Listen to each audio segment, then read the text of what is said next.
Olá, tudo bem? Aqui é a Juliane Furno para gravar mais um vídeo conjuntural. Hoje a gente vai tratar sobre uma PEC, a PEC 32, conhecida como Reforma Administrativa, que está rolando no Congresso Nacional. Mas antes disso, como sempre, lembrar quem ainda não está inscrito de se inscrever no canal, ativar o sininho para receber as notificações, curtir, compartilhar e deixar o seu comentário.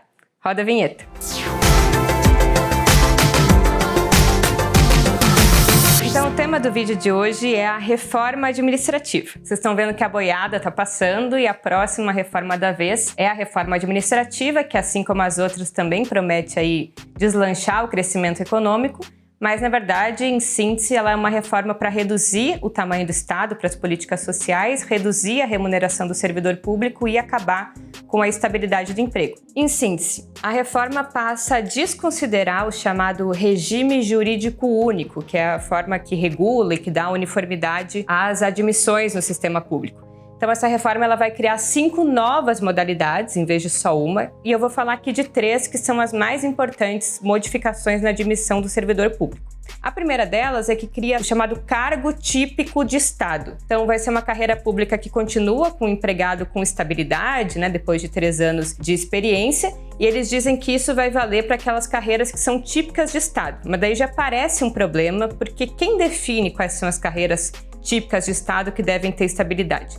A PEC não diz como isso vai acontecer e fala que vai ser por uma lei complementar, quando só precisa ali de uma maioria simples no Congresso para aprovar. O segundo é o cargo por tempo indeterminado. Isso é um trabalhador que entra na carreira pública por concurso, mas que não tem estabilidade no emprego. E o terceiro é o contrato por tempo determinado de trabalho, que é uma modalidade de ingresso que tem data limite para acabar e que não passa por concurso público, mas por uma seleção simplificada. Além disso, tem outras modificações que acontecem com essa PEC. Uma delas é que vai haver um rebaixamento salarial inicial para todas as carreiras de servidores públicos que são contemplados na reforma. A segunda é que também vai acabar várias promoções, tipo licença-prêmio, vai acabar também progressão automática na carreira, que com a PEC passará a ser permitida somente através de um processo de avaliação de desempenho, mas que também não está muito claro como é que isso vai se dar. E tem também uma mudança que essa reforma facilita a contratação de trabalhadores temporários, que, diga-se de passagem, ao não passarem também por um concurso público,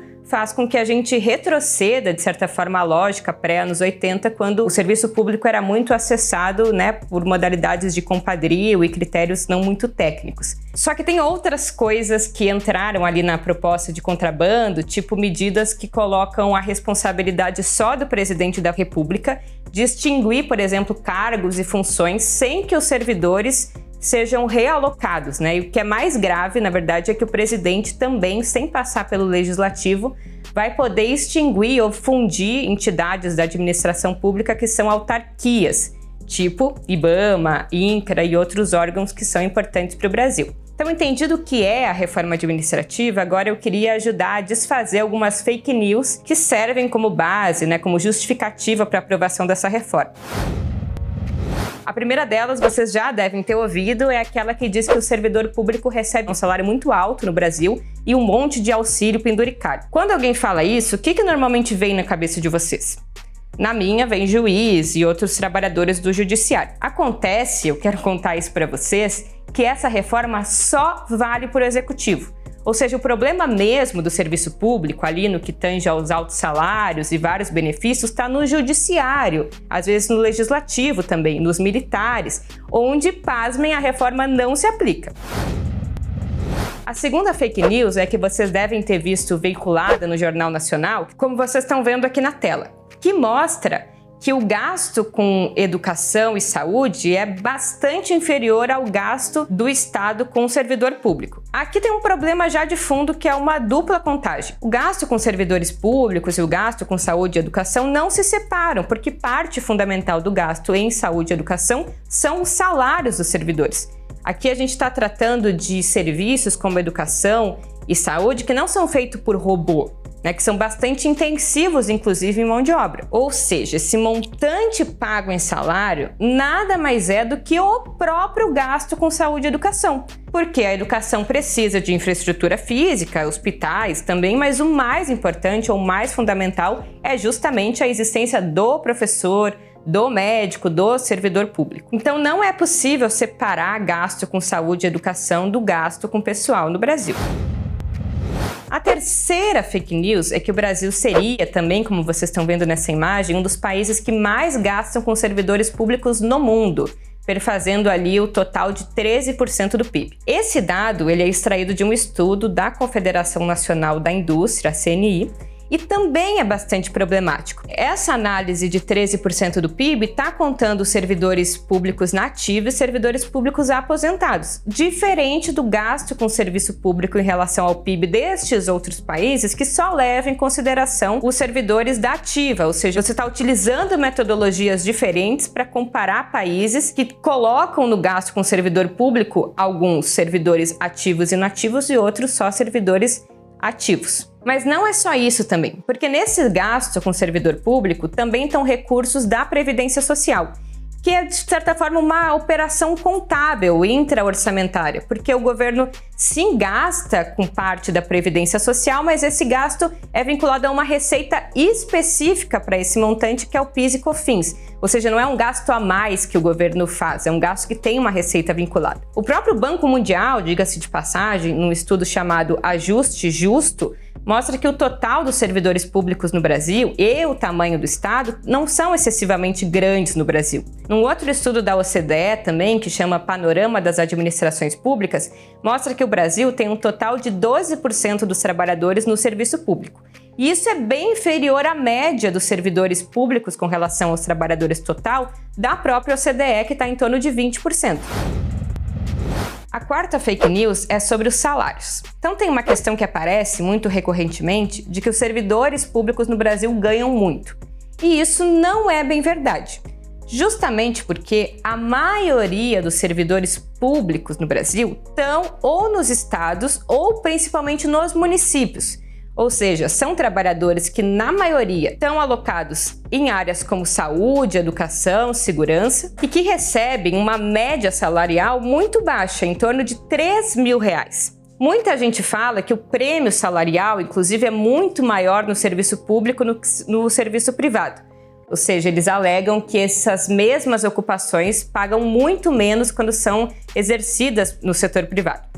Mas, em primeiro lugar, esse prêmio salarial é quase inexistente justamente onde mais se concentram os trabalhadores públicos, que, como eu disse, é na saúde e educação e é a nível municipal. Então, trabalhadores da saúde e da educação ali no nível básico costumam receber nos municípios menos do que é pago na iniciativa privada por esses mesmos serviços. Além disso, a diferença de remuneração tem relação com o fato de que a escolaridade no serviço público é muito maior do que na iniciativa privada. Na União, 75% dos servidores ativos têm graduação ou pós-graduação, enquanto no setor privado isso chega a 10%. Por fim, ainda na remuneração, o mais problemático da diferença entre remuneração no setor público e no setor privado se justifica pela precariedade que é o mercado de trabalho privado no Brasil. Ou seja, o salário dos brasileiros é muito baixo e não dá para nivelar por baixo esse padrão do salário, da remuneração do servidor público. E por fim mesmo, é claro que o serviço público paga um pouco mais do que paga o setor privado, porque a gente quer justamente que o povo brasileiro seja atendido pelos melhores profissionais.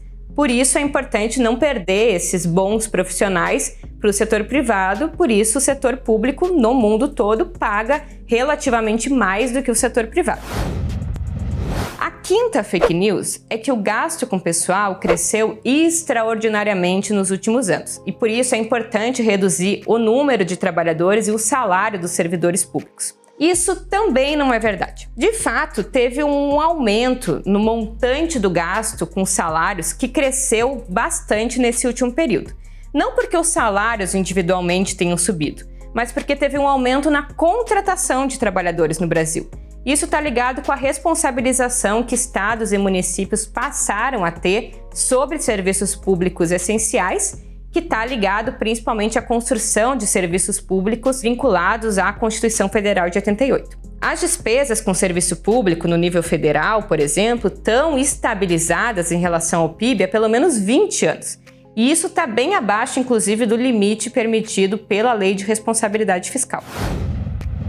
A sexta fake news é que os trabalhadores do setor público são preguiçosos e se amparam na estabilidade no fato de que eles não podem ser demitidos para exercitar um trabalho meio meia-boca. Não é verdade que os servidores públicos não possam ser demitidos no Brasil. Existem mecanismos de controle e de avaliação que inclusive podem levar à exoneração. A diferença é que isso precisa passar por um processo judicial e não pode ficar à mercê da escolha do chefe. Além disso, é muito importante que exista estabilidade. A estabilidade é o que garante que os serviços tenham continuidade independentemente do governo de ocasião. E que a estabilidade, inclusive, ela blinda os servidores públicos de algumas chantagens políticas. É isso que permite, por exemplo, o livre pensar nas universidades. É isso que permite, por exemplo, que alguns servidores públicos sigam autuando empresas que desrespeitam o meio ambiente ou que usam trabalho análogo ao escravo. Imagina se o cara da Justiça ou o cara do IBAMA tivessem receio de serem demitidos por contrariar as ordens, por exemplo, de deixar lá passar a boiada. Então esse é um caso emblemático. E para encerrar, eu queria dar o exemplo do rompimento da barragem do Fundão, em Minas Gerais, uma barragem operada pela Vale do Rio Doce, em que pesquisadores da UFMG, justamente pela estabilidade e a liberdade de pensamento e de exercício crítico da ciência, já tinham alertado para os riscos de rompimento daquela barragem. E eles, como eu falei, só puderam fazer isso porque gozam de estabilidade. Então a estabilidade é um direito do servidor público e está ligado a essas carreiras que não podem se submeter ao governo de ocasião, mas que são carreiras de Estado.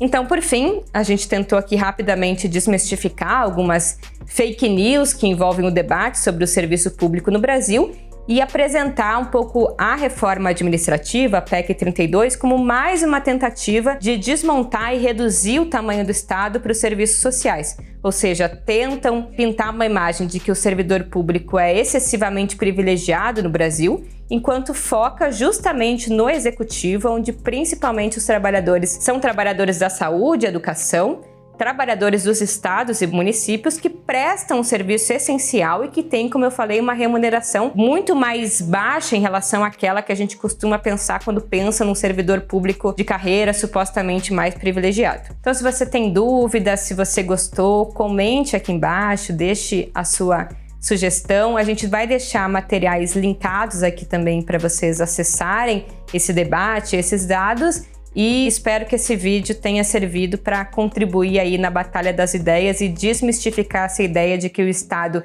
é excessivamente grande no Brasil e que o conjunto do servidor público é um problema que precisa ser solucionado com mais corte de salários e com mais corte de servidores públicos, que em última instância é o corte do serviço público, porque no Brasil esses serviços dependem muito do profissional, do servidor público que o exerce. Um beijo, tchau!